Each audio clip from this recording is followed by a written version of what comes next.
iyadoo la galay tobankii ugu dambeeyay ee bisha barakeysan ee Ramadaan waxaa weli si habsami ah u socda barnaamijka Koonfur Galbeed ay ku adkeynayso amniga deegaanada maamusho inta lagu jiro bisha barakeysan ee Ramadaan. barnaamijkan oo guddi gaar ah ka shaqeynaya amniga loo xilsaaray ayay laamaha ammaanka si weyn u soo dhaweeyeen iyagoo muujinaya muhiimadda ay u leedahay in si wadajir ah loo shaqeeyo. wasaaradda arrimaha gudaha iyo wasaaradda bii'ada iyo duurjoogta xubin ka ah guddiga amniga ayaa kormeerkooda ka qayb qaatay sugidda amniga iyo kormeerka goobaha lagu cibaadaysto iyagoo bulshadana laabta ugu qaboojiyay in si nabad ah ay ku cibaadaystaan maadaama lagu guda jiro tobanka ugu fadliga badnaa ee ku jirto habeenka Laylatul Qadriga ee bisha barakeysan ee Ramadaan. bilowgii kormeerkooda ayay ka bilaaween kulan afur ay la qaateen saraakiisha iyo ciidamada kontaroolka loo yaqaano maanyafuulka ee duleedka Baydhabo iyagoo ugu sii gudbay goobo kale ilaa ay kormeerkooda uu soo gaaro saqda habeenkii. wasiirka arrimaha gudaha Maxamed Abuukar Cabdi iyo wasiirka wasaaradda bii'ada iyo duurjoogta Cali Isaaq oo kormeerkooda kadib la hadlay warbaahinta ayaa sheegay in ujeedkoodu ugu muhiimsan uu yahay in shacabka si nabad ah u cibaadaystaan maadaama marar hore ay u dhaceen falal amni daro ah. shacabka ay dhankoodana ugu baaqeen in la shaqeeyaan ciidamada u taagan sugidda amniga ee magaalada Baydhabo. golaha wasiirada amniga barnaamijyada soo daraartay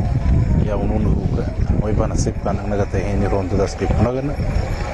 runtii way bahamarnay rugooyin badan oo meel raayeen magaalada Baydhabo daafoosha runtii way baa ku barnay in magaaladan eedlin waardiyahay in meel raayeen ciidamada meel raayeen qiibosha shalduun in hayaan hool adag oo hayaan bulshada oo hayaan ummadda Soomaaliyeed khaasatan meel uu hadda rogan oo Baydhabo oo Koonfur Galbeed runtii way buuxaan shaqadaas waa shaqooyin aad u qurux badan ahayn iyagoo isla markaas ilaaliyaan bulshadiyo ku ilaaliyaan cadawga waxa ka duuli oo bilaa macna la dilaw dhibaateeyo gooriyo sadartiye way baa sheeganay dhamaan ciidamada shalduun oo qalabka sida inay meel raayeen shaqada lama jibaaran iyagoo la fuliyo awaamirtii madaxweyne Cabdilcasiis Xasan Maxamed Laftagreen oo amarkaasi qaar kumid ah golaha wasiirada dawladda gobolka Koonfur Galbeed Soomaaliya ani meel raay ku qayb qaadan sugidda amniga meel raay bisha barakeysan ee Ramadaan intii laga jaro waliba si gaar ah tumanka anka dambeeyo Ramadaanka oo sida loo ogiyay maalmadan barakeysan oo meel raay inay muslimiinta ka nool si gaar ah degmada Baydhabo ee caasimadii ku meel gaarka dawladda gobolka Koonfur Galbeed Soomaaliya ani bulshadii si nabad ah cibaadaysan iyagoo waliba haweenadii eedlan amaan ila qadamay raay oo kumida Laylatul Qadriga la filawnay ka jarta tumanka ka dambeeyay ani bulshada si nabad ah